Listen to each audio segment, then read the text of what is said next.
Not that it's unusual in the sports talk world, but another radio host found himself in hot water this week, this time for remarks about the death of one-time baseball star Roy Halladay. 98.5's The Sports Hub's Michael Felger has apologized, but if the tone had been different, would the criticism be valid? When former All-Star pitcher Roy Halladay died in a small plane crash this week, 98.5's The Sports Hub's Michael Felger launched into a 12-minute diatribe after viewing this cell phone video of Halladay right before the crash. You have to go get that thing where you can dive bomb from 100 feet to 5 above the water with your single-engine plane with your hand out the window. Whee! Whee! Yeah, man, look at the G-force on this. I'm Maverick. And you die splat. You have to do that? As might be expected, the pushback was quick and harsh. Twitter lit up with comments calling for his suspension or firing. Suddenly, Felger was the news. Saying he has no sympathy for Halladay, calling him a moron for causing his family such grief. Then rival station WEEI got in on the act. Kurt Minahan, who has faced suspensions himself, marched over to the hub, satirically calling for Felger's firing. We're going to get him! We're going to get him!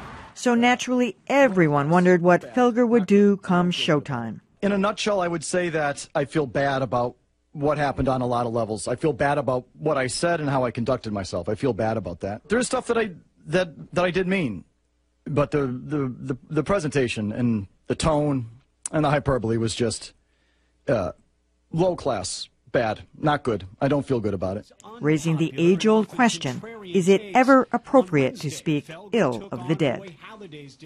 Meanwhile, late this afternoon, NBC Sports suspended simulcasting the Sports Hub show, Felger and Maserati, and he's not going to be on their air through Sunday at least. We don't know what will happen next week. I have to say, I thought his apology was genuine. He fielded phone calls from fans and other people, news media, for about an hour, did a mea culpa. I mean, I'm not defending the original statements, not at all, but he touched a nerve with a lot of people by saying that somebody's recklessness caused their own death. The way he said it was horrible, but it kind of circles around to how people in the news media are just loath to say, especially somebody who's popular, or I mean, I think of John Denver. That was foolish. You know, drove a, what was it, a biplane or whatever it was, into a mountain. But, all you do is regale in what somebody brought to life rather than how they died. Mm-hmm. Well, you get so many people who are involved in extreme sports, for instance, and I think there is an element that you would just ask as a human being about what was this person thinking, yeah, that you engage in that kind of a thing, that the odds are very high that you're going to hurt yourself.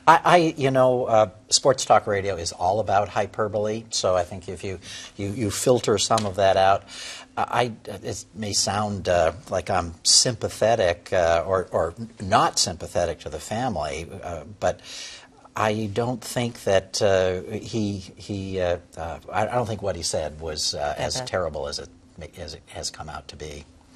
Yeah, I mean, look, speaking ill of the dead is never, advisable just as a policy. Okay, it depends on the context. I mean, look, remember John F. Kennedy Jr.? Yeah. He was criticized. The Bissett family, the family of his wife and sister-in-law, who also perished on a flight that it turned out he was ill-equipped to make, they sued. Yeah. So, the underlying issue, and it's interesting, Felger got strafed earlier this year for obnoxious, sarcastic comments about an athlete taking paternity leave. Oh, yeah. Remember, what's he doing? He should get back to work. I thought it was his colleague.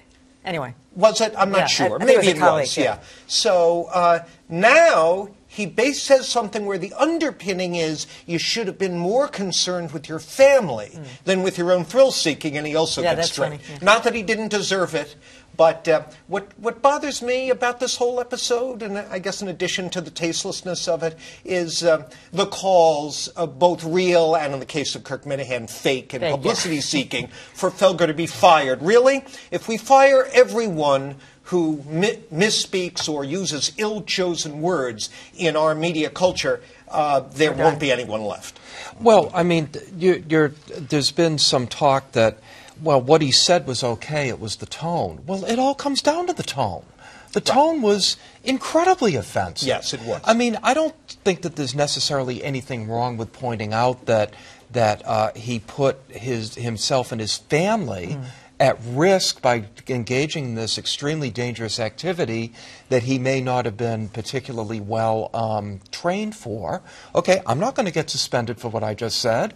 I hope. But Felger, it was just so over the top, and it was just fodder for entertainment.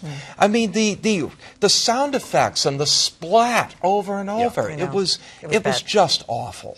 So I'm always interested in the pattern and practice. Now, you say he said something equally offensive earlier, in which case that would give me a different view on this. But looking at him, and as he made his apology, you know, and I'm not a fan of this kind of stuff, but it sounded like he was sincere and he realized what a jerk he was. Yeah.